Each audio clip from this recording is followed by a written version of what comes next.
네, 여러분들 안녕하세요. 최백은의 굿모닝 경제 4회. 오늘 제목은요. 경제팀 정책 실패에 대한 역사적 책임에 대해서 자유롭지 못한다. 오늘 대한민국 최고의 경제학자이시죠. 최백은 교수님 나오셨습니다. 네, 안녕하세요. 네. 새해 처음 뵙는 거네요.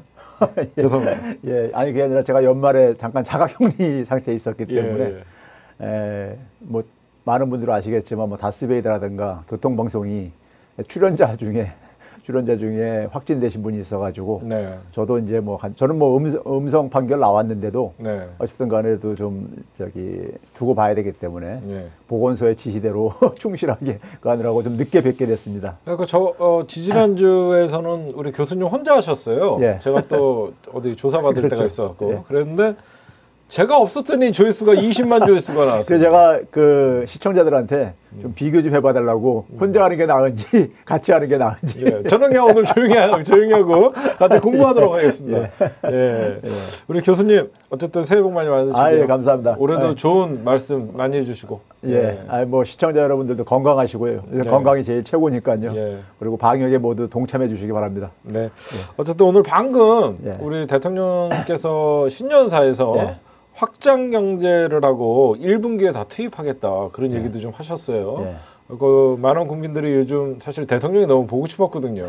그렇죠. 좀 대통령이 보이지 않는다 이런 얘기들이 많이 있는데 신년사에서 정치, 경제, 사회, 문화 골고루 대통령이 미래 비전에 대해서 국민들에게 좀 희망을 준 것 같아요. 참 오늘은 기분 좋게 방송을 시작할 수 있지 않나 생각합니다. 그리고 오늘 또 뉴스공장장 김어준 총수께서 또 돌아오셔갖고 내일부터 또 바빠지실 것 같습니다. 우리 교수님. 어쨌든 우리 민주정의 가장 소중한 우리 최백은 교수님 오늘 아주 좀 제목이 예사롭지 않습니다.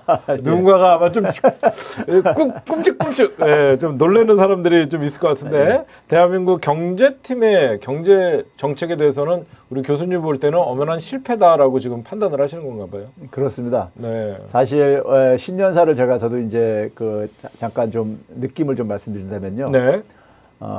저는 정치라는 것을 국민들한테 미래에 대한 희망을 갖게 해주는 것이다. 이렇게 정의를 하거든요.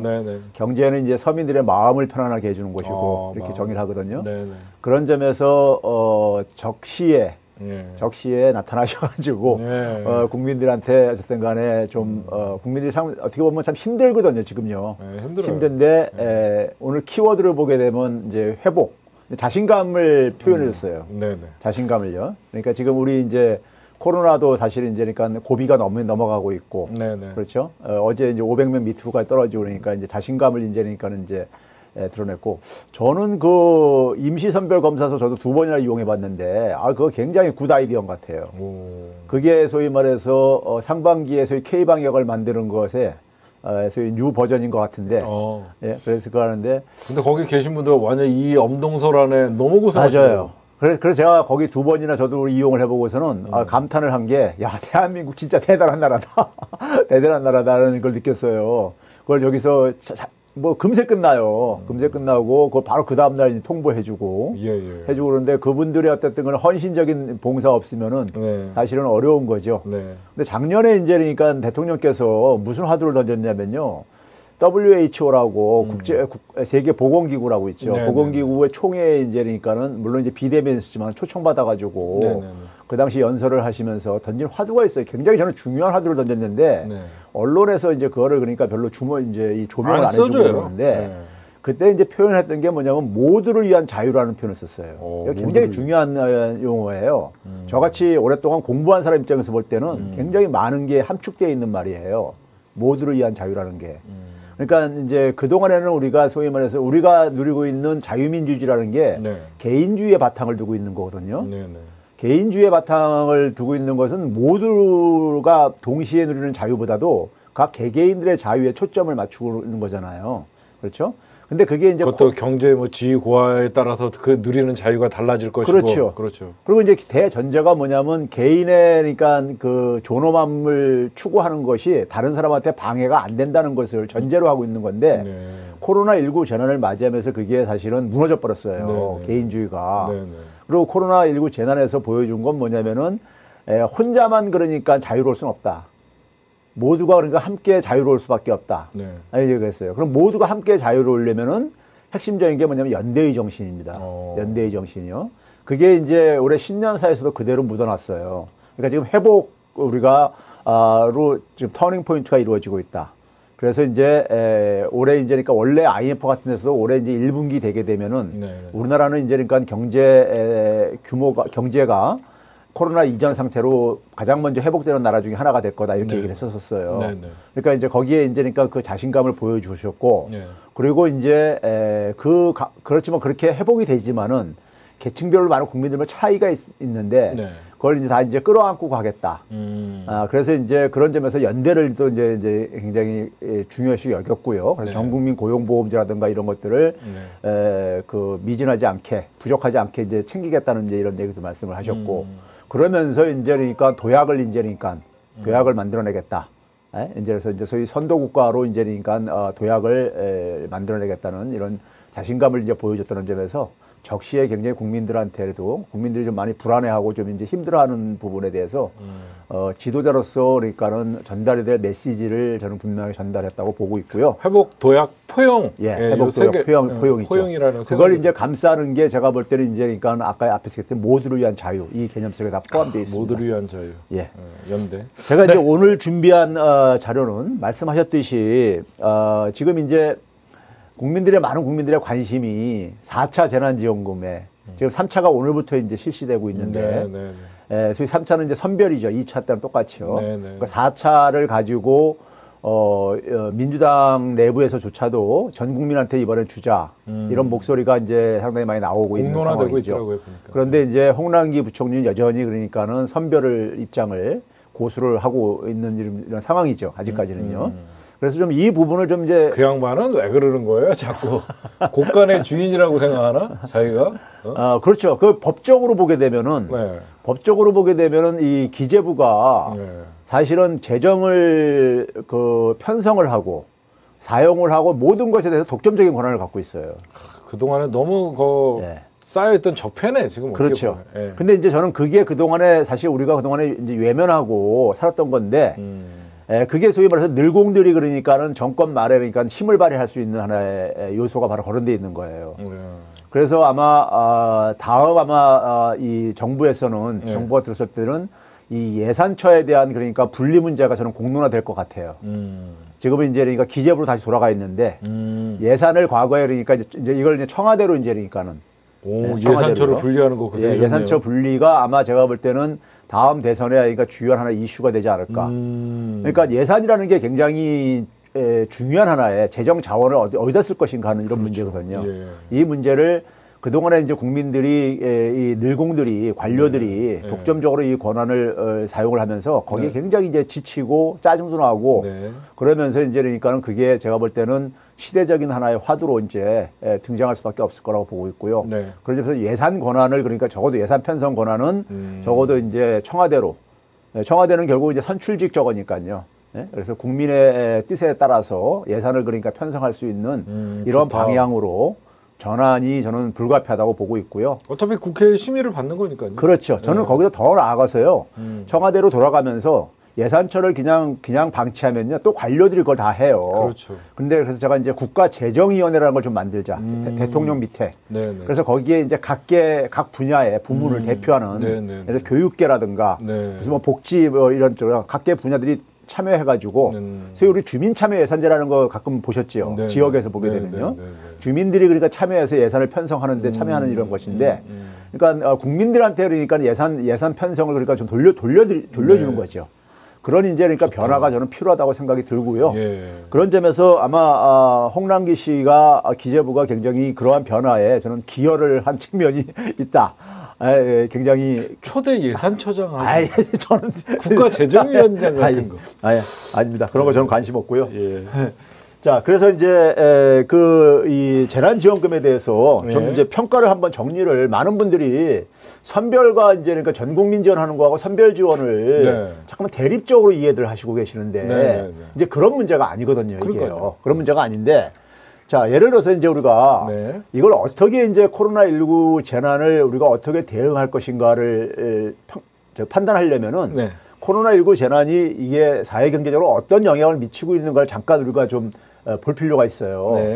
코로나19 재난에서 우리가 떠오르는 대표적인 말은 사회적 거리두기잖아요. 네. 왜 그러냐면 이게 감염 속도가 굉장히 빠르다 보니까 그렇죠. 사람들이 그러니까 물리적으로 좀 거리두기를 해야 된단 말이에요. 네. 그렇죠? 거리두기를 하다 보면은 사회적으로 거리두기 한다는 얘기는 거기에 경제 활동도 포함된 거잖아요. 그렇죠? 그러니까 개인들이 그러니까 소비를 해줘야지만이 모든 경제가 돌아가기 시작한단 말이에요. 예. 근데 소비 활동이 이축되죠. 소비 활동이 이축되게 되게 되면 이제 그러니까 그 속에서 자영업자들이 하면 타격을 볼 게 아닙니까? 그렇죠. 그렇죠? 그리고 이제 정부에서는 또 의도적으로 또 영업도 좀 제한시키고 있고요. 시간제 같은 거. 예. 그리고 이제 사람들이 이렇게 접촉을 통해서 하는 특히 산업이 네. 제조업보다는 서비스업이에요. 그렇죠. 예. 그러니까 서비스업 분야들이 특히 또 타격을 볼 수밖에 없고요. 그렇습니다. 그리고 이제 경제 활동이 어려워지다 보면 기업들 입장 속에서는 인력을 좀 구조조정할 수밖에 없어요. 그렇죠? 인건비 줄이려고. 인건비 줄이는데 주로 누가 누구를 아무래도 좀 조정하기 쉬우냐? 임시직이나 일용직 이런 분들이죠. 재계약 안 해주던가. 예. 그리고 이분들은 정규직이 아니니까는 그렇죠. 쉽게 사실은 그러니까 뭐 해고할 수 있잖아요. 그러니까요. 그렇죠. 예. 그래서 이 경제적인 취약계층들이 서비스 부분과 더불어서 많이 타격을 볼 수밖에 오히려, 없어요. 예. 자, 그러면 이런 상황 속에서 우리가 실제로 보게 되면요, 자영업이 그러니까 특히 이제 고용원이 있는 사람들을 채용을 해가지고 하는 데가 자영업을 하다 보면요, 아무래도 우리가 고정비가 이제 그러니까 임대료 같은 게 고정비가 되고, 그다음에 이제 운영비가 인건비 같은 것들이라고요. 운영비. 예. 근데 이제 수입이 이제 안 들어오고 그러니까는 그게 이제 부담스러울 게 아니겠습니까? 거기서도 사람을 줄이겠네요. 그렇죠. 사람을 줄이죠. 그래서 많이 이제 그러니까 고용원 있는 자영업자들이 많이 줄어들었어요. 네, 줄어들었어요. 그렇습니다. 그리고 이제 임시직과 일용직도 보게 되면은 네. 뭐 거의 한 20만 넘게 이렇게 합쳐가지고요. 네. 이렇게 줄어든 상태고요. 네. 그러면 이런 상태 속에서 결국은 우리가 이런 피해를 보는 업종에 대해서 지원을 해주는 것이 바로 이제 맞춤형 지원, 선별 지원인 거예요. 네. 그러면 자영업자들을 만약에 우리가 피해를 한번 생각을 해보세요. 네. 두 가지가 있습니다. 하나는 뭐냐면 비용 측면이 있고 네. 또 다른 한 측면에서는 수입 측면이 있습니다. 네. 그러니까 비용 측면이 앞에서 얘기했던 것처럼 임대료라든가 인건비 같은 경우에요. 그러면 임대료 지원, 지금 정부가 하는 게 바로 이제 그런 거거든요. 임대료 지원해 주는 것이요. 네. 그렇죠? 영업 제한하는 업종이라든가 집합 제한 뭐 이런 업종에 대해서 300만 원까지 이렇게 해주는 데는 바로 이 임대료 지원이 포함되어 있단 말이에요. 그리고 이제 폐업하지 말라고 왜냐면 폐업하게 되면은 이제 해고가 되고 그러니까 이제 거기에 대해서 또 이제 지원을 해줘야 되는 것이고요. 그래서 이제 비용 지원에 주로 이제 초점을 맞추고 있는 거예요. 선별 지원은요. 쉽게 얘기하면요. 그런데 문제는 뭐냐면 그 선별 지원도 액수가 충분치는 않잖아요. 그렇죠. 정부도 그러니까 충분히 다 줄 수는 없는 거고 다. 그것까지 좋아요. 네. 좋은데 문제는 뭐냐, 한 가지 빠진 게 있다 이거죠. 수입이 안 들어오면은, 그러니까 임대료를 지원한다고 해서 그러니까 버틸 수 있는 건 아니잖아요. 맞아요. 그 사람들도 생활해야 되잖아요. 고정 지출이 있는데. 그렇죠. 네. 아니 그 사람들도 먹고 살아야 되잖아요. 그러니까요. 그렇죠? 네. 그러니까 수입이 발생을 해야 된다고요. 그렇죠. 이게 이제 결국은 뭐냐면 경제 생태계가 지금 연결망이 끊어졌기 때문에 그걸 이제 정부가 억지로 이어줘야 되는 거예요. 그 이어주는 데 속에서 1차 이제 그러니까 소멸성 지역화폐로 지원해 준 것이 그 부분을 이제 역할을 했던 거예요. 억지로 소비를 이제 하게 해준 거잖아요. 그렇죠? 그러니까 이 선별 지원하고 전 국민 지원하는 거하고 이게 대립적인 관계가 아니란 얘기예요. 그렇죠. 서로 보완적인 관계인 거예요. 그렇죠. 예. 하나는 비용을 지원해주는 측면을 지원해주는 거고, 하나는 수입 측면을 지원을 해주는 거예요. 생계를 도와주는 그렇죠. 거고, 하나는 영업을 도와주는 예. 거예요. 그러니까 그거를 그러니까 예를 들어서 만약에 그냥 뭐 한 100만 원에서 한 300만 원을 주고 나서 그런다고 해서 자영업자가 그러면 그걸로 계속 버틸 수가 있냐? 택도 없죠. 그 불가능한 거 다 알잖아요. 네. 그러니까 그것도 일부 도움이 되는데 도움이 되는데 어쨌든 간에 이 사람들이 그 수입이 좀 들어와야지만이 그래도 견딜 수가 있단 말이에요. 그렇죠? 그러면 그런 점에서 이게 결코 대립적인 관계가 아닌데 그러니까요. 자꾸만 이걸 대립적으로 설정해 놓고 예? 대립적으로 설정해 놓고 전 국민하고 선별하고 전 국민은 그러니까 돈을 그냥 막 퍼주기 하는 거다. 뭐 이런 식으로 이제 그러니까 덮어 씌우고 있단 말이에요. 거기다가 이게 또 사회적인 의미가 있는 게 뭐냐면요. 국민들이 지금 1년 동안 진행되면서 많이 지쳤잖아요. 저희도 지쳐가고 있어요. 예. 그럼 국민들을 그러니까 우리가 이제 그러니까 좀 위로도 할 필요가 있는 거라고요. 네. 마지막까지 좀 힘 좀 내달라고. 이제 고비가 지나가고 있으니까 조금 더 마지막 힘을 내달라고. 그러면 우리가 흔히 말해서 이런 상황 속에서도 정부 말 안 듣고 불법적으로 하시는 분들이 있잖아요. 뭐 때로는 힘들고 그래가지고요. 이렇게 죽나 저렇게 죽나 근데 똑같으니까 공무원들이 그걸 다 단속하기 힘들어요. 네, 네. 국민들이 스스로 그러니까 사실은 단속을 해주는 것이 더 효과적이에요. 네, 네. 눈치를 주는 거죠. 예? 예를 들게 되면 사람들이 눈치가 보여가지고 그걸 자제하게 된다고요. 네, 네, 네. 그렇죠? 우리 상반기 때 바로 그렇게 해서 효과를 봤었던 거예요. 그런 점에서 국민들한테도 그다음에 선별이라는 것이 모든 어려운 사람들 다 찾아내기 힘들잖아요. 그게 더 아직도 그래갖고 저 2차 재난지원금 다 못 쓰고 있는 거잖아요. 아직도 돌아가지도 않았대요. 왜 그러냐면은 위에서는 선별이라는 것이 말은 쉽게 하는데 책상에 앉아서 가는 이제 소위 말해서 늘공들이 위에서 하는데 밑에서 행정 일선에 있는 공무원들은요. 거기에든 책임을 져야 되다 보니까는 그렇죠. 그거를 원칙대로 그러니까 다 그걸 저 기준을 만들어 가지고 서류 받고 하다 보니까 뭐 이게 그러니까 오래 걸리고 그러는 거예요. 그러다 보니까 2차 지금 지급한 게 10월 달부터 했는데 아직도 지금 그러니까는 못 받던 뭐 3만 몇 명이라고. 그러니까 그렇게 되고 있다는 게 바로 그거예요. 문제는 뭐냐면 그 기준에서 또 이제 그러니까 아예 신청 못하는 사람들도 있다고요. 맞습니다. 그러니까 선별이 그러니까 이게 빠질 수 있는 부분도 많이 있는 것이고요. 네. 그래서 이제 소위 말해서 그거를 보완하는 차원이 전 국민이라는 것을 그러니까 이게 그러니까 상호 보완적인 관계에 있으면서 맞습니다. 굉장히 적은 돈을 가지고 큰 효과를 볼 수 있는 이 정책이거든요. 네, 네. 그래서 이건 결코 대립적인 문제가 아니다. 네. 대립적인 문제가 아니고 상호 보완적인 문제이고 상호 시너지 효과를 만들어낼 수 있는 거라는 것을 시청자들께서 좀 이해를 해주셨으면 그렇고 우리 교수님이 늘 좋겠고요. 강조하시는 게 4차에는 전국민 재난지원금하고 아까도 그 자영업자들에게는 또 추가 지원을 하면 그렇죠. 지금 3차가 이제 그러니까 자영업자들을 주는 거니까는 그렇죠. 그거는 그대로 하라 이거예요. 그렇죠. 그거 반대하는 사람 없어요. 그렇죠. 왜 그러냐면 정부가 그러니까는 이 코로나 때문에 영업 제한을 하고 그랬으니까 그러니까요. 사유재산권을 어쨌든 간에 그렇죠. 일종의 제약을 했으니까는 거기서 그렇죠. 피해 보상을 해줘야죠, 당연히요. 당연하죠. 그러니까 그거 반대하는 사람 없습니다. 그렇죠. 그거 반대하는 사람 없고 특수고용노동자 지급하는 거 반대하는 사람 없어요. 맞습니다. 그건 그대로 해라 이거예요. 네. 하는데 그게 미진하다 이거지요. 그거 가지고. 택도 없어요, 솔직히. 예. 예. 그래서 이제 전국민 재난지원금을 많은 국민들이 가는 건데, 그렇죠. 예. 근데 선별을 지원하시는 분들 중에서도 보게 되면은 이 전국민 지원하는 거를 선별을 그러면 안 하는 걸로 이렇게 생각들을 하시고 계시더라고. 예. 그러다 보니까는 선별이 사실 도덕적으로는 이쁜 말이잖아요. 그렇죠. 어려운 사람을 두텁게 지원한다. 예. 뭐 이렇게 하니까. 예. 그렇죠? 그러니까 이제 거기에 이제 그러니까는 많은 사람들이 거기에 그래가지고 왜 그 불필요한 사람한테까지 줘야 되냐 뭐 이런 식의 이제 논리에 가는데 이게 그러니까는 불필요한 사람한테 주는 것이 아니라 자영업자한테 도움이 가는 효과고. 그렇죠. 그 누락되는 사람들. 선별해서 우리가 누락되는 사람들을 그러니까 우리가 효과적으로 그런 것을 다 메꿔줄 수 있는 사각지대를 메꿔줄 수 있는 하나의 효과도 있고 네. 그리고 이제 제가 그러잖아요. 만약에 소득이 많은 사람한테 돈 간 거는 내년도 그러니까 소득세 종합소득세 신고할 때 해소할 수 있는 방법도 있어요. 네, 네. 그 방법도 네. 정만약에 간다면요. 네.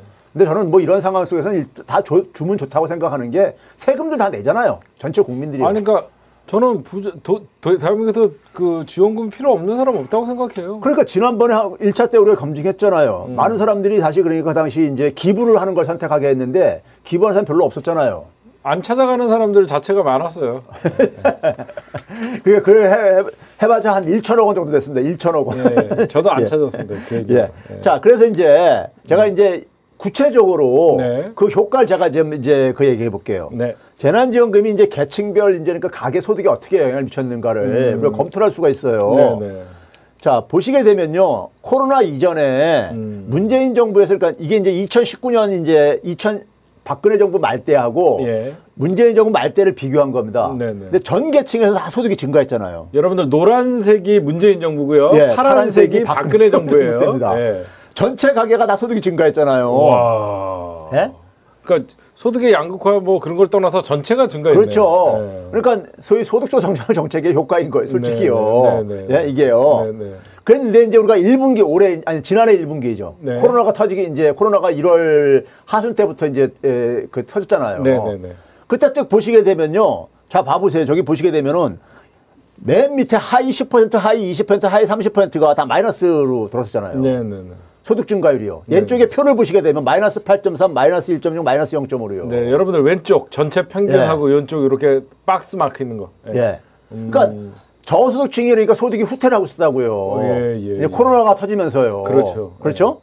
더 타격을 입은 거죠. 중산층조차도 네. 5분위, 6분위까지도 마이너스가 나오고 있었잖아요. 네. 그러니까 굉장히 어려워지고 있었던 거예요, 경제가요. 진짜 양극화가 더 벌어졌네요. 예. 있는 사람들은 플러스네요. 예. 그러니까 고소득층은 막 한 5% 가깝게 증가했었고 그 상황 속에서도. 그렇네요. 예? 그러니까 이런 상황이 작년에 1분기 2, 3월 달에 포함된 이때란 말이에요. 예? 그런데 2분기에 딱 봐보세요. 2분기가 4, 5, 6월 달이에요. 그 전국민 재난지원금 지원됐을 4월 달에 경기도에서 그러니까 지급하기 시작했어요. 4월 1일부터요. 근데 그렇죠. 5월 달에는 그다음에 전 국민이 다 들어갔고요. 그렇죠? 지역화폐로. 예, 지역화폐로요. 딱 봐보세요. 와, 전체가 다 증가했는데 상위 10%가 마이너스 됐어요. 저거 왜 그런 거예요? 아니, 잠깐만요. 그리고 봐보세요. 하위일수록 증가율이 높잖아요. 그러니까요. 와, 17%, 12%. 예, 그러네요. 그렇죠? 이게 상당히 어떻게 보면 바람직하게 저희 증가한 거잖아요. 그렇죠. 그렇죠?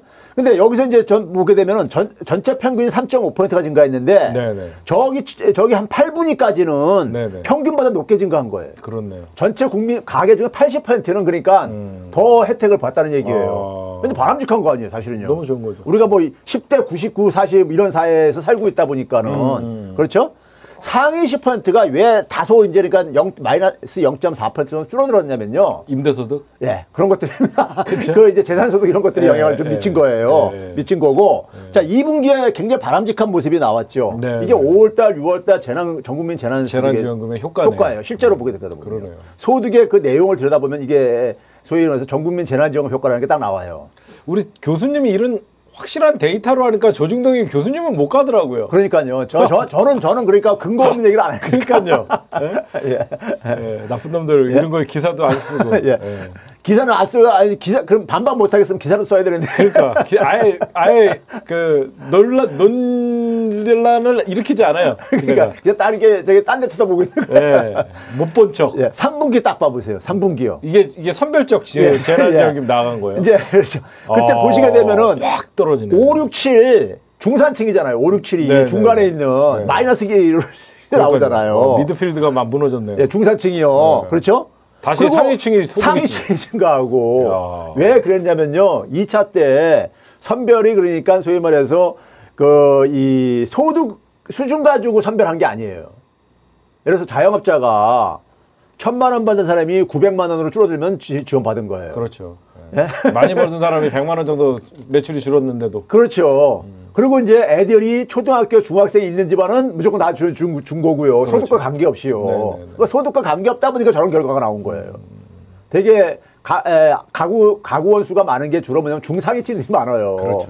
예? 좀 먹고 사니까 애들이 많거든요. 저기 밑에 층은 뭐냐면 1인 가구들이 많은 데 쪽이고요. 그렇죠. 그렇단 말이에요. 그리고 저런 것도 있는 것 같아요, 교수님. 저걸 보니까 선별적 지원할 경우에는 하위층이 그렇게 증가 속도가 높지 않은 게 선별적 지원을 받은 다음에 오히려 돈을 써야지. 예. 그 쓰는 돈이 오히려 그 하위 자영업자들한테도 맞아요. 도움이 되는 건데. 그걸 제가 이제 보여드릴게요. 이건 이제 소득 변화율이고요. 그렇죠? 날카롭죠, 제가. 예. 알겠습니다. 그다음에 이제 그러면 이제 이 재난지원금 방식이 매출에 미친 영향. 이거네. 이거죠. 네네네. 매출에 미친 영향을 딱 봐보세요. 예. 매출에 딱 보게 되면 자기가 봐보세요. 소매 판매 증가율이에요. 와. 전년 동월 대비 1년 전에 비해서요. 네네네. 자, 봐보세요. 4월 달부터 5월 달부터 8월 달까지 딱 증가하잖아요. 네. 그렇죠? 밑에 보면 여러분들 맨 밑에 2, 3, 4, 5, 6인데 5월 달부터 8월 달까지가 그래프가 1차 재난지원금. 그다음에 이제 9월 달에 이제 9월 말부터 지급하기 시작했죠.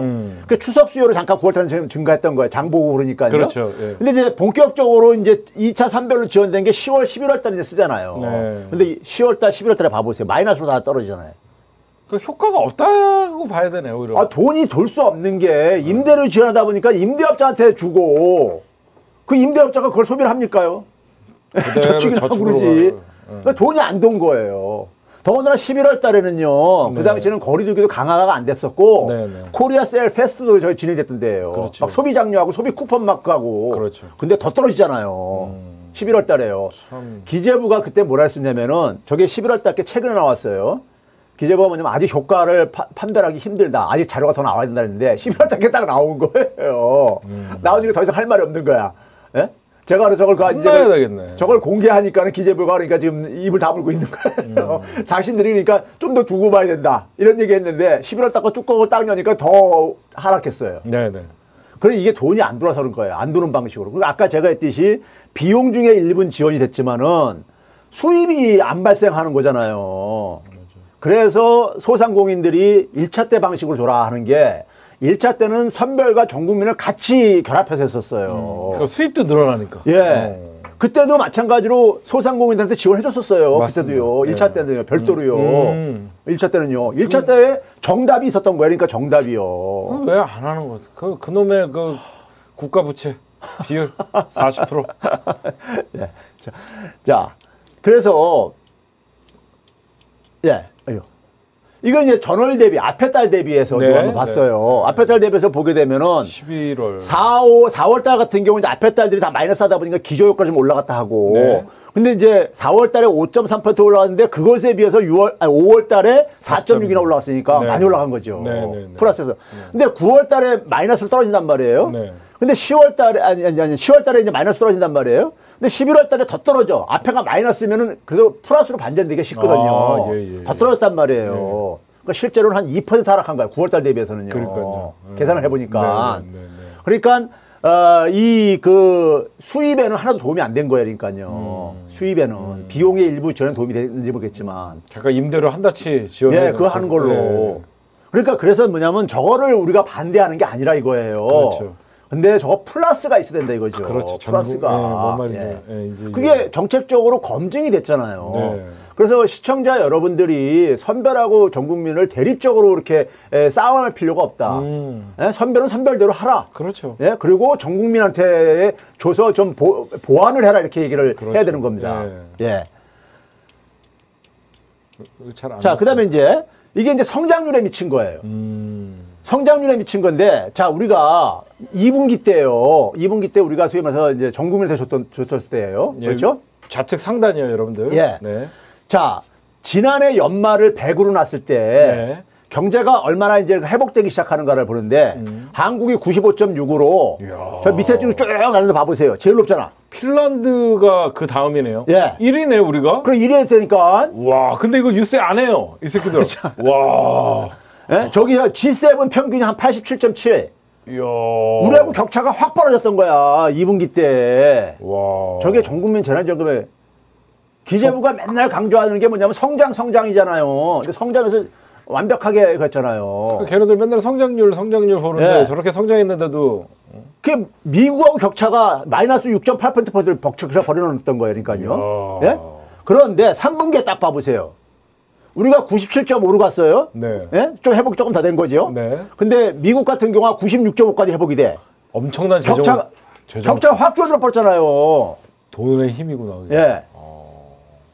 그래 저기 재정 투입한 걸 봐보라고 그러니까요. 아, 우리나라는 마이너스 4.2%고 예. 딴 데는 우리보다 거의 10% 이상 그렇죠. 다 쏟아부었네요. 저렇게 막 두 자릿수로 G7이 마이너스 16.2% 이렇게 썼으니까 4배나 이렇게 썼으니까 이야. 3분기 때 확 쫓아오잖아. 그러니까요. 격차가 확 줄어들어 버렸잖아. 평균도 다 거의 우리나라가 1등은 하고 있지만 다 따라잡았어요. 보니까. 그러니까. 와. 그래서 제가 저러다가 한 4분기 때는 우리 추격당할 수가 있다. 저기 일부가 지금 폴란드나 지금 노르웨이가 이미 추격을 했어요. 우리를. 그러네요. 추격을 했네. 진짜. 예. 노르웨이는 98.2. 예. 그러니까 왜 이렇게 그러니까 3차 때 준 방식이 국제 비교에서도 나타나잖아요. 지금요. 이야, 예? 2차 때가 월등하게 나왔다는 것이. 그러니까 성장, 가계소득, 그다음에 자영업자들의 매출 이런 거에 다 그러니까는 확실하게 수치로 나타나잖아요.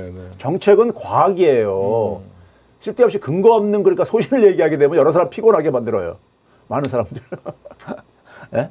수치가 나왔으면 수치의 근거에서 좀 판단을 해줘야 될 게 아니에요. 미워 죽겠어요, 홍남기. 참, 나 진짜.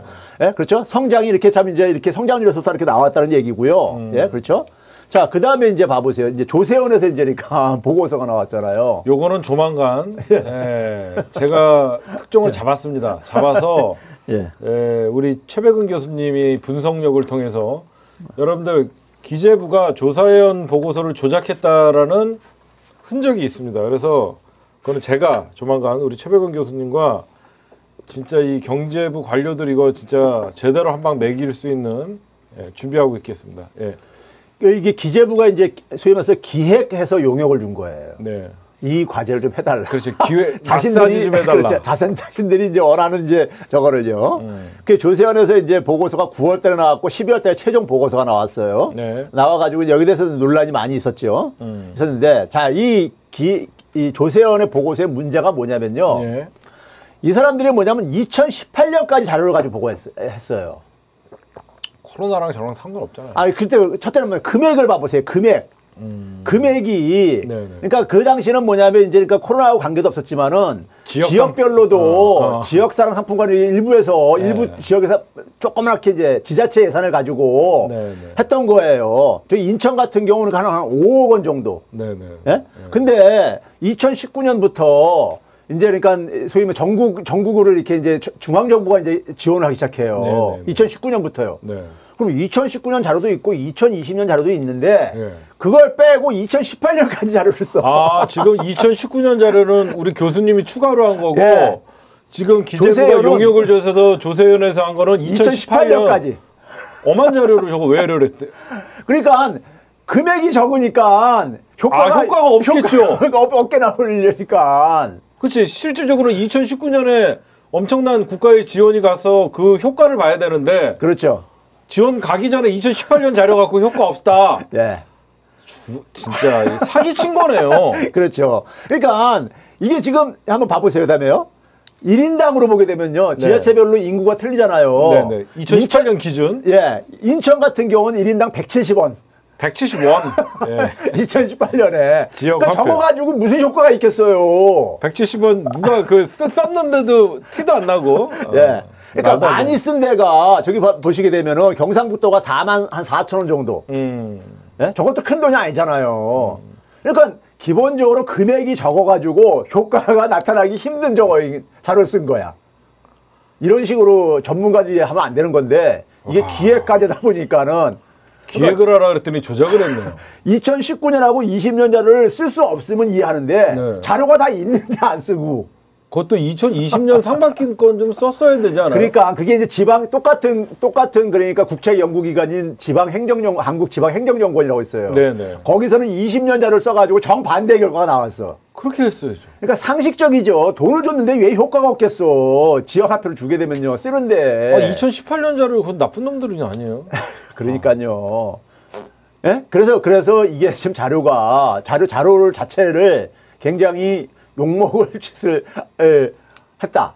이해가 가지 않습니다. 예. 자, 그 다음에 이제 봐보세요. 이 사람들이 그 다음에 또 이제 뭘 했냐면은 한 8개 업종을 딱 골랐어요. 골라가지고 여기 보시게 되면은 슈퍼마켓부터 해가지고 저 끝에 이제 그러니까는 뭐 저기 미용, 목욕 뭐 이런 것까지 해가지고 서비스. 해가지고 맨 밑에 이제 추정치라고 해가지고 나왔는데 이게 뭐냐면요.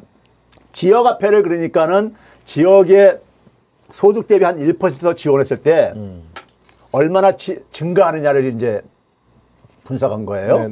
근데 저기 이제 그러니까 0.14이라는 것은 퍼센테이지로 하게 되면 한 14% 되는 거잖아요. 14%가 증가했다는 얘기예요. 그리고 위에 별표가 있는 것은 이건 통계적으로 이제 의미가 있다 이런 거예요. 그래서 쭉 보시게 되면 별표가 있는 게 2개뿐이 없잖아요. 8개 중에서요. 왼쪽 2개 슈퍼마켓이랑 기타 음료수 종합소매업 이것뿐이 없잖아요. 그러니까 8개 중에서 2개뿐이 없기 때문에 효과가 없다 이렇게 보면 간 거야. 6개가 없었기 때문에. 2018년 자료로? 그렇죠. 예? 그랬는데, 자, 문제는 뭐냐면은, 저기 이제 음식점업이 마이너스인 것만 빼놓고는 다 플러스가 나왔잖아요. 그래요. 그러니까 이거 효과가 없다고 얘기할 수 있는 게 아니야. 작은 돈 갖고 해도 저렇게 효과가 나타나는 거네요. 예. 자, 근데 이제 여기서 이제 일반 국민들이, 전문가들이 이게 참 문제인 게 뭐냐면, 일반 국민들이 모르는 용어를 가지고 이제 하다 보면 국민들은 그 결과만 이제 그렇다더라. 이렇게 해석하잖아요. 반박을 못 하겠죠. 그렇죠. 근데 이게 이제 그 별표가 있고 없고가 어떻게 나오는 거냐면요. 이런 거예요. 자, 슈퍼마켓 같은 경우는 5개 지자체를 예를 들었을 때 한 A 지역에서 14%가 증가하고 평균적으로 14.1%가 증가했다는 거예요. 위에 보시게 되면요. 왼쪽 빨간 칸이에요. 예, 그러는 건데 B 지자체별로 좀 차이가 있을 수가 있잖아요. 그렇죠. 그러니까 B는 13%, C는 15%, D 지자체는 16, E는 12%. 해가지고 평균을 내보니까 한 14%가 증가했다 이거예요. 근데 이건 뭡니까? 숫자가 다 보게 되면 14 근처에 있잖아요. 그렇네요. 14 근처에 있기 때문에 이건 통계적으로 되게 같이 모든 지자체가 대부분이 같이 움직였다 이렇게 해석이 되는 비슷한 거예요. 효과가 나타난다. 이렇게 간 거예요.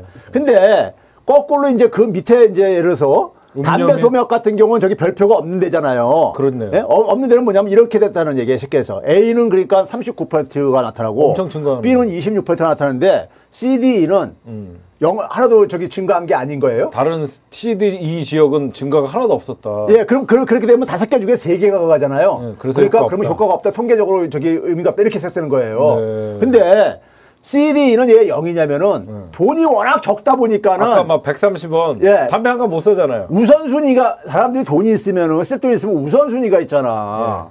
그렇죠? 그렇죠. 돈을 그렇죠. 지역사랑 상품과 딱 했을 때 우선순위가 있잖아. 그럼 되게 우선순위를 슈퍼마켓 같은 데 쓰고. 맞습니다. 그리고 예를 들어서 그러니까는 저기 이 돈이 워낙 적은 금액에서 최고가 4만 몇천 원인데 4만 4천 원밖에 안 되는데 그거 가지고 8개 업체가 다 쓸 수가 있겠냐고요. 그러면 일단 먹을 거 사고 좀 돈이 많으면 문화, 예술, 오락 이런 것도 즐기고 서비스업에다가 쓸 텐데. 그렇죠. 돈 요만큼 줘놓고 2018년 자료로 하라 그러니까 그러니까 2019년이나 20년 전에 그럼 다 효과가 있게 나타난다고.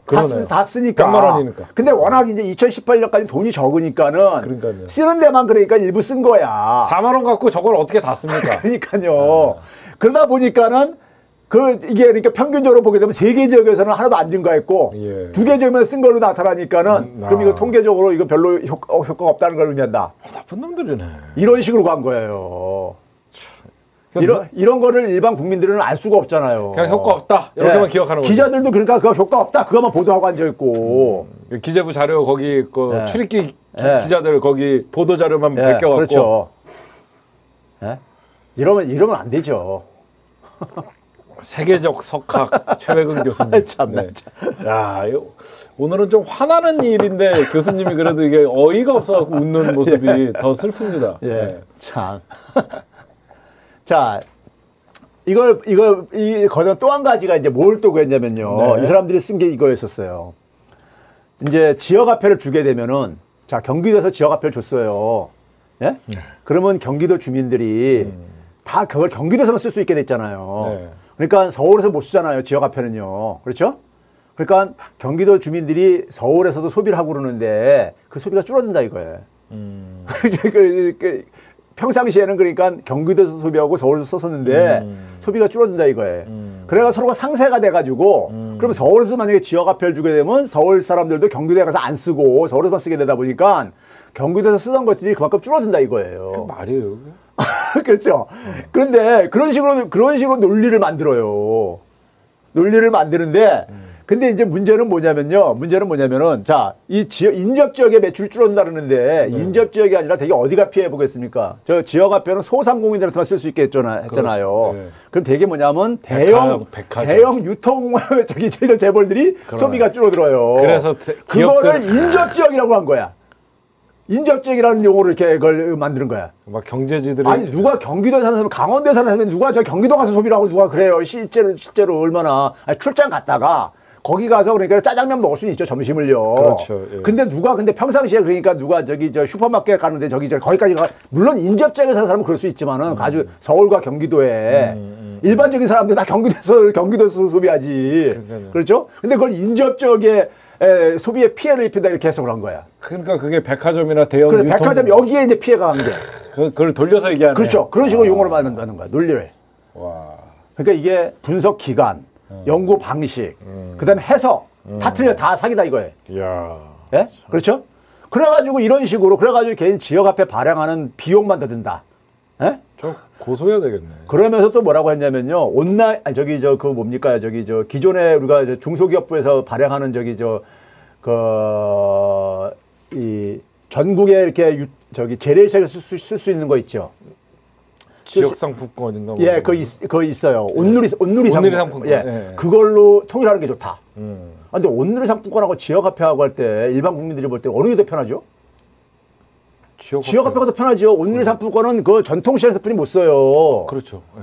근데 지역화폐는 돈이니까. 예, 근데 그 지역에서는 아무데나 쓸 수 있는 그렇죠. 거고. 소상공인 다 쓸 수 있는 건데. 전통시장에만 쓰는 근데 결론을 뭐냐면 온누리 상품권으로 통일을 해다 이런 식으로 결론을 내. 왜? 그게 왜 그런지 아세요? 깡하라는 아니죠. 온누리 상품권은 중앙정부에서 재정을 집행하는 돈이야. 중소기업부 산하에 있는 데서 그렇죠. 가는 거고, 지역화폐는 뭐냐면 지자체에다가 자기들은 돈만 주고 지자체에서 쓰는 거야.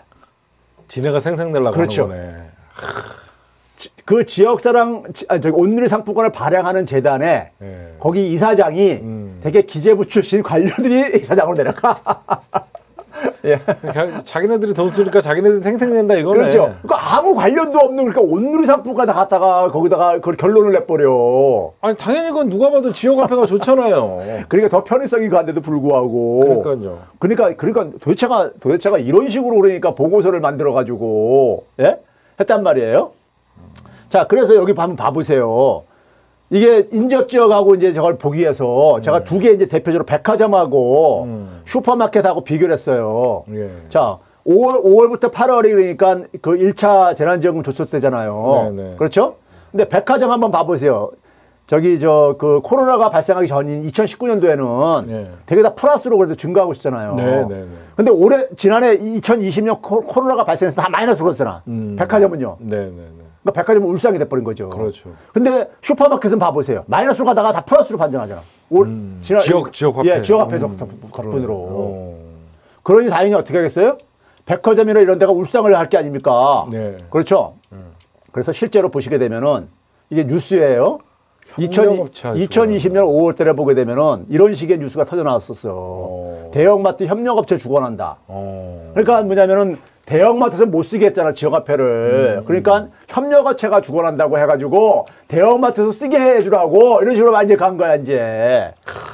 밑에도 봐세요. 독타는 대형마트 백화점 2차 재난지원금도 가을에 재해가 될까봐 재해될까봐 이게 계속해서 로비를 한 거야.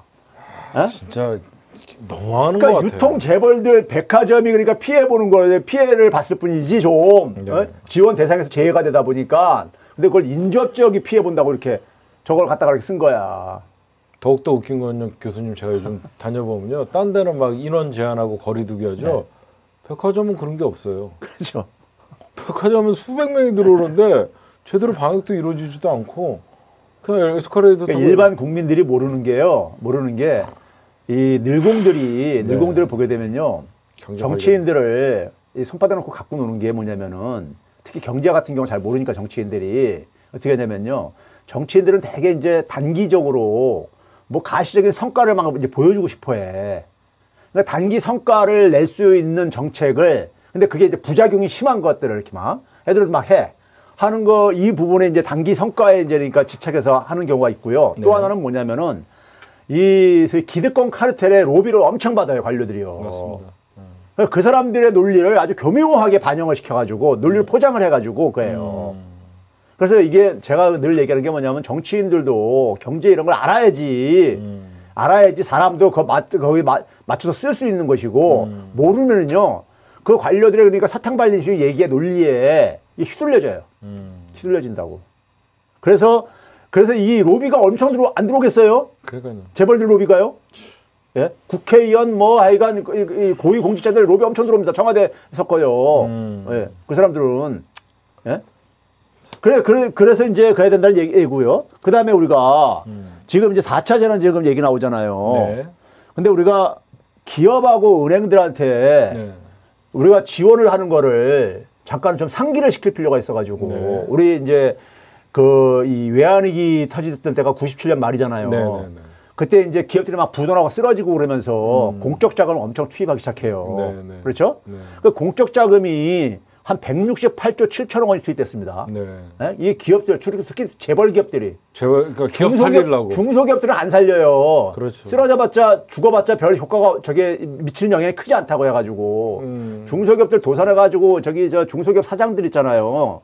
막 가족도 막 파탄 나고 그래가지고 거리 그러니까 노숙자 된 사람 되게 많았었어요. 중소기업 하시던 분들이요. 그래서 중소기업들을 살렸어야 되는. 중소기업은 지원 안 해줘요. 근데 이제 대기업들은 이제 공적 자금을 투입한 거야. 엄청난 돈을요. 168조 정도를요. 네. 저게 그 당시 GDP로 보게 되면 30%가 넘는 규모예요. 그때는 막 국민의 세금을 막 기업 살린다고 30%. 저렇게 해도 아무도 딴지 안 걸었어. 기업 살린다 그럴 땐. 근데 문제는 뭐냐면 저렇게 투입한 돈 중에서 아직도 한 52조 원 정도가 회수가 안 됐어. 그러니까 연체율로 보게 되면 한 31%가 해소가 안 된 거야. 완전 불량자들이네. 아니 재벌 기업들한테는 저렇게 지원해주고 사서도 돈도 회수도 저희 제대로 안 되고 앉아있어. 예? 자, 그러면 우리가 특히 이제 여기 봐보세요. 밑에는 저축은행들한테 네. 이명박 때 저축은행 막 파산하고 그랬었잖아요. 그 당시에요. 네. 그래서 거기에 이제 뭐냐면 이제 거기 이제 예금보험공사에서 투입한 돈이 네. 한 28조가 넘어요. 28조 한 5천억 정도 됐었어요. 네. 근데 여기도 회수 안 된 게 한 13조 한 3천억 원 정도가 회수가 안 됐어, 아직도. 예? 그러니까 기업이라든가 은행 자본들한테는 저렇게 화끈하게 지원을 해줘. 언론도 조용하고 당연히 해야 된다고. 회수도 안 해. 회수 안 돼도 저기 이제 뭐라고 저기 비난도 안 해. 만약에 문재인 정부에서 저렇게 지원했다고 그랬다 보세요. 이 북한에서 게이트라고 해요, 게이트. 그렇죠. 벌써 무슨 게이트 해갖고 난리 났습니다. 네. 북한이 뭐 핵잠수함 간다니까는 저 퍼주기한 결과라고 또 오늘 성명문 나왔더라고. 네. 북힘당에서. 그러니까 저기 회수 저기 연체율이 53%가 넘어. 은행에 대한 거는. 교수님, 제가 질문이 있는데 2011년도에 특히 이명박 정부 때 왜 이렇게 무슨 저축은행 이런 데를 막 문어발식으로 막 사용 승인을 해줬어요. 막. 저게 이제 우리가 과거에 김영삼 정부 때도 네네. 그 당시도 보게 되면 이제 이 예안이기 때 우리가 금융회사들 중에서 이제 이 사고 친 게 뭐냐면 종금사라고 해가지고 종합금융회사들이 나라 금융 종금, 예, 종금사들이 그 당시 엄청 많이 생겼었어요. 예? 이 종합금융사라는 게 일종의 말 그대로 요즘 자산운용사가 비슷한 저런 것들이에요. 네네네. 근데 이 종금사가 그냥 막 우후죽순으로 막 생겼었어요. 네네. 이명박 때는 막 저축은행. 그렇죠. 그래갖고 대북 광고가 엄청 많았던 거 같아요. 그러니까 이 저축은행이라는 데가 사실은 그러니까 은행이라는 저기 타이틀이 붙어서 그렇지. 네. 사실 저게 이제 대부업 하다가 그러니까 대부업 하시는 분들의 소원이 뭐냐면요. 뱅커가 되는 겁니다. 뱅커. 한마디로 그러니까 지하 세계에서 그렇죠. 지상으로 한번 나와보려고. 그렇죠. 이게 은행자가 들어가는 거하고 대부업 하는 거하고 이거는 천양지차거든요. 그러니까. 그렇죠? 예. 그래서 이제 은행을 쓰게 해준 거야. 예? 은행을 쓰게 해준 건데, 그럼 저게 이제 막 이제 대거 이제 막 이제 저걸 인가를 해준 거죠. 예? 근데 쟤네들이 뭐냐면 그러니까 적어가지고 개인들이 적어가지고 소위 우리가 PF 프로젝트 파이낸싱이라고 해가지고 이 그 사주가 대주주가 네. 그 돈을 그러니까 이런 그 소위 말해서 PF 파이낸싱 하는 이 페이퍼 컴퍼니를 만들어가지고 은행들은 원래 그 짓을 못하게 돼 있거든. 예? 이 프로젝트 파이낸싱이라는 것이 뭐냐면은 이 땅 사가지고 거기다가 이제 그러니까 이제 분양을 해가지고 이제 그러니까는 이 저기 이제 아파트 장사하고 뭐 이런 거란 말이에요. 예. 근데 거기다가 이제 그런 데다가는 되게 이제 그러니까 이게 위험도가 높기 때문에 은행이 거기다가 저걸 못하게 됐어요. 돈을. 그러니까 이걸 어떻게 하냐면은 근데 이걸 이 금융회사 대주주들이 자회사 그 친인척한테 만들게 하고 거기다 대출을 시키게 한 거야. 무슨 건설사 같은 거 하나, 뭐 시행사 같은 거 하나 지어놓고 무슨 저축은행이 여기다가 돈을 받아 50억이건 100억씩 막 대출해갖고 거기 다 개발하게끔 그렇죠. 그래갖고 부실을 하면 다 떠안는 거고. 그거를 부산저축은행 같은 경우 수십 개를 만들어가지고 그 지랄 한 거야. 그래갖고 저축은행들이 엄청난 부실을 그렇죠. 그게 되게 궁금했었어. 결국은 자기 친인척들 해갖고 해먹은 거네, 지네들이. 그렇죠. 예? 야. 자, 그런 상황 속에서 기업하고 은행 자본한테 저렇게 지원하는 것에 대해서는 수십조, 수백조를 저렇게 지원해도 아무 꺼리낌 없이 이렇게 한단 말이에요. 그런데 우리가 이 가게들한테, 예? 가게들한테 지원한 거요. 올해 그러니까 우리가 지난해 세 차례 이제 그러니까 저거 했잖아요. 재난지원금이요. 총액이 얼마냐면은 31조 4천억 원이에요. 세 발을 피네요. 그렇죠. 못 거둔 돈도 안 되네요, 아직도. 그렇죠. 예. 그러니까 우리가 코로나 위기가 그러니까 과거 예안이기 때문에 더하다느니 무슨 금융이 더하다는 이런 얘기를 하는데 지금 가게한테 저 정도 집행해주고 줘가지고 그러니까 지금 그러니까 퍼주기라고 하고 앉아있고 이런 식으로 하고 앉아있는 거야. 전 국민인데 그것도. 예, 그러니까 제가 여기 봐보세요. 외환위기 때 이 공적 자금 투입한 것이 168조 7천억 원이었었고 미해수급이 저런데 아직 회수도 못했네 50일. 그러니까 근데 세 차례 재난지원금은 저게 1.6% GDP에. 네. 저기 공적 자금은 32%나 되고. GDP에. 그것도 회수도 안 되고 못하고 앉아 있는 게 50조, 몇 개의 168조가 들어간 거 아니에요. 그렇죠. 이거는 전 국민인데. 전 국민한테 간 거. 정말 나쁜. 가게한테 돈 주는 거는 그냥 막 퍼주기다고 하면서. 그러게요. 예? 아니 나라의 돈이 그게 결국 국민들한테 거둔 돈인데 그러니까요. 국민들을 위해 써야 되는데 그러게요. 재벌 기업들이나 은행한테 쓸 때는 그러니까 아주 그냥 그래서 제가 그래 되겠어요. 이게 만약에 재난지원금이 퍼주기면은 쟤네들한테 주는 건 쏟아붓는 거 아니냐 그냥 쏟아붓는 거죠 이거 그냥. 최병규 교수님 갑자기 딴 얘기를 해서 그러는데 듣다 보니까 예. 경제당이 하나 좀 있어요. 경제정의당 하나 만드실 생각 없으십니까? 자. 경제정의당 좋은 것 같아요. 예. 예? 그러니까 이렇게 이거를 뭐냐면은 이 관료들이 그리고 여기에 이제 그러니까 로비를 받는 예? 정치인들이 같이 그래가지고 언론들은 또 거기서 또 마찬가지로 이제 떡검을 챙기고 그러면서 이게 그러니까 지난 수십 년간 이게 적폐로 이렇게 되어온 거예요. 예? 근데 이거를 이제 그러니까는 국민들한테 돌려놓으라 그러니까는 그거 싫어가지고 싫어가지고 지금 그러는 거 아니에요 지금요. 저 관료 조직을 어떻게 바꿀 수 있을까요? 그러니까 관료들이 가지고 권한을 국민들한테 돌려놓으면 돼요.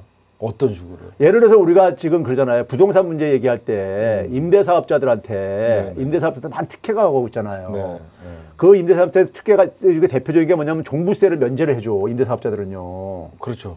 편법으로 주고. 근데 수십 채 갖고 있다가 집값은 엄청 올랐는데 종부세 안 내고 앉아있고 양도세 안 내고 앉았으면 엄청난 혜택인 거잖아요. 그렇죠. 근데 그게 대통령 시행령이야. 로 되어 있어. 그 시행령만 저기 없애면 돼. 근데 그걸 관료들이 그걸 안 해. 왜요? 왜 안 하겠어? 그 임대사업자 하는 사람들이 되게 어떤 사람들이 많이 할 것 같아요. 관료들이니까. 그러니까 집 몇채가지고 부업으로 그것도 많이 한다고요. 예? 그럼 마찬가지로 그러니까 이 사람들 왜 그러겠어요? 예? 이 우리나라 정부 조직법에 보게 되면은 기재부가 예산 편성, 예? 근데 자금 운용, 국회에서는요 증액을 할 수 없게 돼 있어.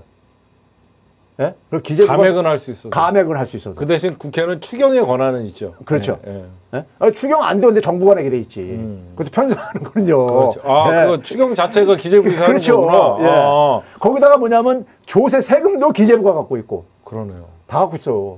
엄청난 권한을. 국회는 심사밖에 못하네. 그렇지. 그래서 제가 얘기하는 게 아까 예산처를 청와대로. 그러니까 얘네들은 늘공이잖아요. 네. 근데 국민이 원하는 사람들을 뽑은 게 선출직 공무원들인 거잖아요.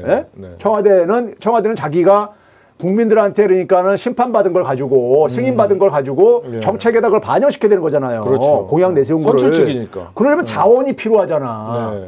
그 자원을 그런데 늘공들한테서 뺏어 와야지 그걸 할 수 있는 거지. 그래서 예산처를 그러니까 옮기면서 예산처를 그냥 옮기기만 하면은 관료들이 또 그걸 다 가. 그쪽에서요. 거기에 뭐냐면 국가재정위원회 같은 걸 만들자 이거예요. 그래서 외부 인사를 좀 영입을. 그렇죠. 그래서 뭐냐면 각계각층에 그래서 교육계도 있고 그럼 교육계가 반영시키고 싶은 예산도 있고 뭐 그럴 게 아니겠습니까? 그러니까 교육계, 상업계, 그렇죠. 문화계, 그렇죠. 국민들 그래서 해가지고 그 국민들 목소리를 거기다 반영시키게 하자 이거예요. 그리고 그거를 가지고 거기에 그 방향이 합의가 된 걸 가지고 예산을 짜라 이거예요. 공무원들은. 짜고 나서 국회에서 심의하면 그렇죠. 되는 거고. 그걸 국민한테 돌려줘야 된다 이거야. 예산 편성권 이런 것들을요. 그러네요. 국민들이 필요한 데다가 쓰는 게 맞는 거니까. 그렇죠. 그래서 국가재정위원회 같은 걸 대통령 밑에다가 두면은 대통령은 선출직이니까 국민한테 투표를 통해서 인정받은 사람이니까. 그리고 공약도 있는 거고. 그래서 공약을 가지고 평가받은 거 아니에요. 그렇죠. 그러니까 그 공약을 실현해야 될 게 아니야. 실현하려면 자원이 필요하잖아요. 그 자원을 그러니까 확보할 수 있는 힘을 가져야 될 게 아니냐고요. 그걸 돈의 힘을 기재부가 갖고 있으니까 그렇죠. 이것들이 청와대도 쥐락펴락하는구나. 그렇죠. 이놈의 새끼들. 과거에는 얘 안 그랬느냐? 과거에는 독재 정권 때는 이게 정권이 오래 가잖아. 그렇지. 오래 가니까 오래 가고, 알아서 기는 거죠. 오래 가고 또 얘네들 무식해가지고 힘으로 조지고 그러잖아요. 말 안 들으면 남산에 끌고 그렇죠. 가고. 그러니까 근데 지금 뭐냐면은 5년짜리다. 이 민선들은 5년짜리고 4년 이후부터 더군다나 이게 레임덕에 빠지고 관료들은 자기들은 수십 년 거기서 그러니까는 저기 퇴직할 때까지 수십 년 할 저거라 이거야. 결국 자기들이 저거라 이거야. 노무현 대통령이 유명한 말 있잖아요. 권력이 시장으로 넘어갔다. 그랬잖아요. 자기는 임기 5년짜리인데 저 재벌들은 수십 년 대를 이어서 저기 하고 앉았잖아요. 관료들도 마찬가지인 거야. 수십 년 계속 하는 거야. 근데 청와대는 5년에 한 번씩 바뀌어.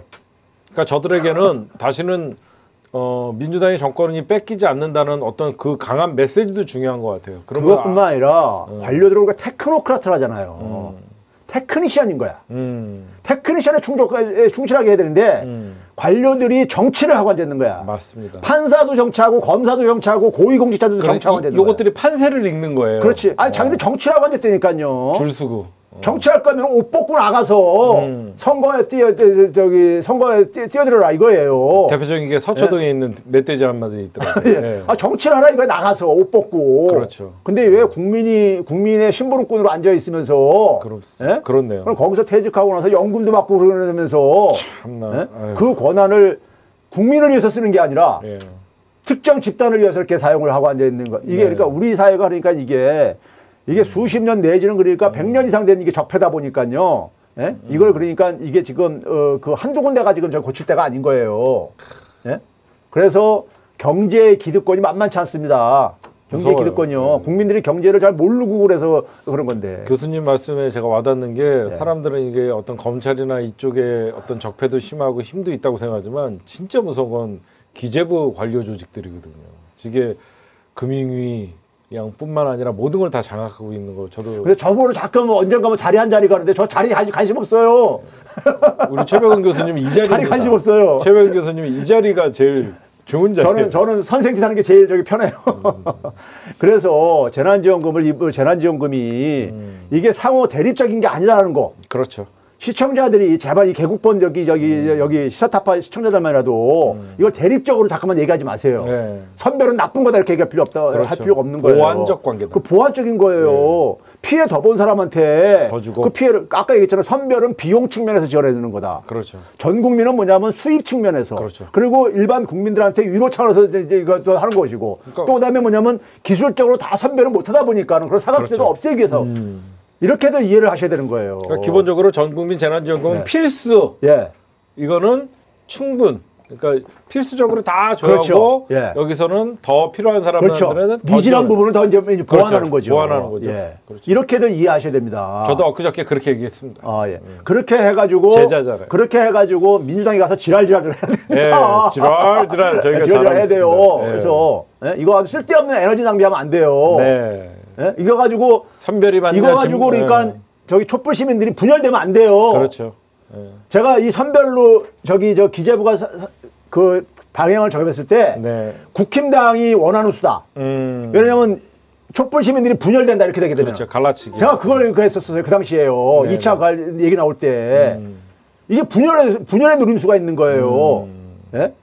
그러니까 분열돼서는 절대 안 되는 거예요. 네. 분열돼서는 절대 안 되는 거고 네. 이거 상호 보완적인 거다. 네. 예? 그래서 3차를 지금 선별로 하고 있으니까는 9조 3천억 원이나 투입해가지고 네. 이제 전 국민에 대해서 한 번 더 이제 하면 되는 거예요. 그걸 결합시키면 되는 거예요. 네. 예. 교수님 이렇게 좋은 저희한테는 말씀을 해주시지만 예. 여기저기서 늘공들이나 기재부가 엄청난 힘을 갖고 있는데 협박을 받거나 그러지는 않습니까? 아유, 저 그런 거 제가 했잖아요. 제가 과거부터 제 페북이나 이런 데다가 국민만 보고 갑니다. 그리고 자라나는 아이들하고 제가 가르치는 학생들한테 부끄럽지 않은 어른으로서 살고 싶을 뿐이다. 예, 역시 우리 이게 제 기준입니다. 역시 우리 최백은 교수님은 시민을 위하여. 예. 저는 국민들만 보고 가기 때문에 국민들이 저를 그러니까 뭐 예롭게 하지 않는 한에 있어서는 저는 국민들을 위해서 무한 봉사할 겁니다. 예, 전 더불어 시민당 대표님당. 예, 그래서 제가 시민당 만들어서 한 이유가 이 촛불 시민들이 등 떠밀어서 한 거 아니에요. 예, 진짜 등 떠밀었죠. 예. 예, 제가 나중에 참 최백은 교수님한테 죄송한 마음도 있었는데. 맞아요. 죄송해야 돼요. 죄송. 저도 대가를 톡톡히 치르고 있었습니다. 그때. 예. 그거 안 했으면 제가 좀 편하게 몇 달 살았을 텐데 그거 하는 바람에 제 본업도 못 하고. 진짜 최백은 교수님이 안 겪을 그 스트레스를 받았어요. 예. 근데 결과가 좋았잖아요, 교수님. 우리 너무. 근데 어쨌든 간에 국민들한테 그리고 아이들한테 어쨌든 간에 다행스러운 결과를 돌려줬기 때문에 만약에 지금 거꾸로 제가 신년사로 그런 얘기를 했어요. 지금 만약에 대통령이 문재인 대통령이 아니라면은 지금 만약에 민주당이 174석의 정당이 아니라면은 거꾸로 만약에 지금 국힘당이 다수당이라고 한번 생각해 보세요. 지금 이 검찰들이 저렇게 이 막장 검사들과 막장 판사들이 이렇게 그다음에 막말하는 언론들이 이렇게 설치는 상황 속에서 국회까지 만약에 국힘당한테 장악당했다고 생각해 보세요. 거기 다 죽었어요. 아니 끔찍하잖아요. 그냥 상상하기 그래도 싫잖아. 민주당이 버티고 저 거대 정당이라는 입법권을 갖고 있으니까 우리가 기댈 때라도 있는 거예요 지금. 그래가지고 4.15 총선 4.15 총선 때요. 네. 제가 이거는 개인적으로 예, 들은 얘기, 지금 파악한 얘기인데 조중동 이 언론 사주들이 충격을 먹어가지고 한동안은 열패감 때문에 자기들이 질 수 없는 게임에서 졌다 해가지고 당시에 코로나가 있었죠. 예. 그리고 이제 막 언론에서 막 폭격하고 융단 폭격하고 막 그랬는데도 했는데도 자기 질 수 없는 게임을 졌다는 것에 대해서 열패감을 느껴가지고 한동안 멘붕 상태에 있었대요. 그렇죠. 멘붕이죠. 네? 멘붕 상태에 있었다는 거예요. 이런 말도 안 되는 의석이 나올지 몰랐죠. 그러니까요. 그걸 상상도 못했는데. 그러니까 근데 지금 거꾸로 만약에 지금 문재인 정부가 아니고 민주당이 174석의 민주당이 아니라고 한번 생각해 보세요. 촛불 시민들. 그렇죠. 생각하면 좀 끔찍한. 진짜 기댈 데도 없네요. 예? 지금 만약에 박근혜 정부고 지금 만약에 국힘당이 다 일당이라고 해보세요. 그럼 우리 진짜 코로나 때문에 촛불도 못 들고. 예. 거기다가 언론 우리 이번에 검찰, 느꼈지만 사법부, 검찰 다 저쪽이고 그러는데 야. 예?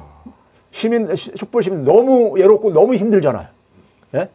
낭패감 속에서 좌절감 속에서 살아야 되잖아요. 옛날엔 이민 간다는 소리도 그렇죠. 할 수 있었지만 요즘은 이민 갔다가 죽어요. 지금 그나마 대통령이 그렇죠. 촛불 시민이 만든 대통령이고 촛불 시민들이 174석, 180석 정당을 만들어내고 한 덕분에 그나마 우리가 그나마 포기하지 않고 이렇게 싸움할 수가 있는 거예요. 맞습니다. 촛불 시민은 절대 분열해서는 안 돼요. 맞습니다. 촛불 시민만 단결하면요, 저들이 어떤 공격에서도 우리가 이겨낼 수가 있어요. 그렇죠. 예? 촛불 시민들만 단결하면요. 예. 그 지금 봐보세요. 문재인 대통령이 득표율이 41% 정도밖에 안 됐었잖아요. 네, 41.1. 근데 여전히 지금 지지율이 한 그 정도 나오고 있잖아요. 그렇죠. 임기 4년 차. 저렇게 편파적인 보도를 하고 4년 차에. 그렇죠. 촛불 시민들이 여전히 그러니까 하나로 네. 원팀이 돼서 지금 저는 움직이고 있다는 거예요. 그러면 저는 이 상황 속에서는 저는 보궐선거에서도 우리가 이길 수 있다. 있어요. 알겠습니다. 예, 역시. 그래서 우리가 갈 수 있는 것은 이 선거에서 선출 권력을 우리가 그러니까는 포기하면 안 된다. 선출 권력 부분을. 그렇습니다. 예. 우리가 국민들이 갈 수 있는 건 선출 권력뿐이 없잖아요. 결정할 수 있는 게요. 그렇죠. 우리 투표로 심판해 줘야 되니까. 예, 아니, 나머지 부분들은요. 더 이 주류 기득권 세력들이 특권층들이 다 장악하고 있다고요. 수십 년 동안 하면서요. 5년에 바꾸기가 너무 많아요. 그러니까 결국은 선출 권력을 우리가 그러니까 국민들이 기댈 때는 그것뿐이 없는 거예요. 맞습니다. 그러면서 하나하나 개혁을 해나가야 되는 거고. 네. 지난 그 4.15 총선에 숨은 영웅이십니다, 우리 최백운 교수님. 그래서 제가 그 당시도 그래서 이거를 위기의식으로 방치할 수 없다 해가지고 제 직업도 아닌 현실 정치에 잠깐 뛰어든 거에 바로 그런 겁니다. 선출 권력까지만 뺏기게 되면은 이게 지옥의 문이 열릴 것 같아서. 맞습니다. 그때 참 우리 교수님이랑 저희랑 회의 같지 않은 회의도 하고 막 밤을 새가면서 통화를 하고 어쨌든 참 그래도 고생한 보람이 있었던 것 같아요. 그나마. 그러니까 거꾸로 한번 생각해 보시라고요. 생각이 싫어요. 그러니까 다 죽었어요. 국회까지 장악돼서 우리 이미 죽었습니다. 어쨌든 오늘 교수님 저희가 몰랐던 이 관료 조직들의 병폐 그리고 국민에게 인색한 기재부 왜 그런지 알 수 있는 시간이 아니었나 생각하고 정책 실패에 대한 역사적 책임 결국은 그러니까 법률적 책임은 없어요. 맞습니다. 네? 법률적 책임은 없다고. 근데 적어도 훗날 역사가 어떻게 기록할지에 대해서 저는 좀 두려워해야 된다고 봐요. 공직자들은요. 맞습니다. 공직자들 두려워해야 되는 거예요. 국민들에게 월급을 받는 사람들이 국민을 위한 정책을 펼치지 않고 훗날 전문가들이 이걸 이제 다 기록으로 남길 거라고 정책을 평가할 거라고요. 그때 어떻게 평가될지에 대해서 무서워할 줄 알아야 되는 겁니다. 공직자는요. 그 말씀 맞습니다. 공직자는 국민 무서워할 줄 알아야 된다. 역사도 무서워야 되고요. 오늘 좋은 말씀 감사드리고요. 지난주에는 최백운 교수님이 3강에서는 혼자 하셨고 20만 돌파를 했는데 제가 하면 이상하게 조회수가 많이 안 나오더라고요. 우리 교수님 조만간 책 나오신다며요.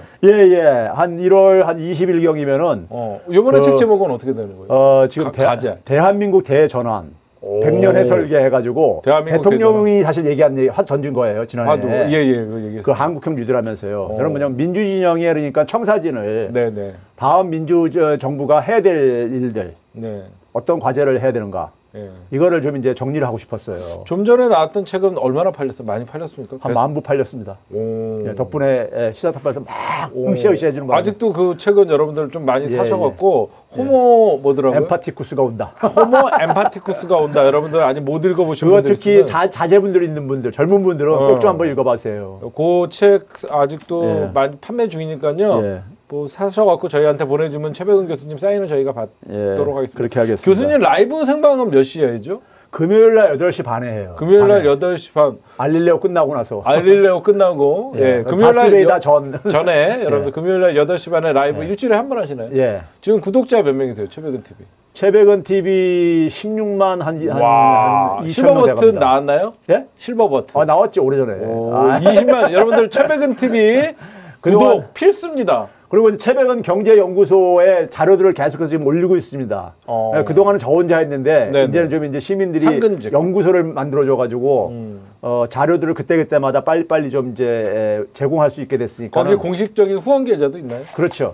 최백은 경제연구소를 여러분들 검색하시면 블로그도 있고 검색하면 나오니까. 여러분들 최백은 경제연구소라고 여러분들이 검색하시면요 시민들이 만들어 주셨어요. 우리 최백은 교수님 좋은 연구해달라고. 그래서 거기 자료들도 엄청난 여러분들 자료도 많고 후원 계좌도 있으니까 지금 혹시 우리 PD님들 혹시 귀찮아도 좀 잠깐 찾을 수 있으면 제가 우리 개국본 정기회원도 좀 늘려주시고요. 최백은 경제연구소 후원 계좌 한번 띄워주시면 좀 도움이 많이 될 것 같습니다.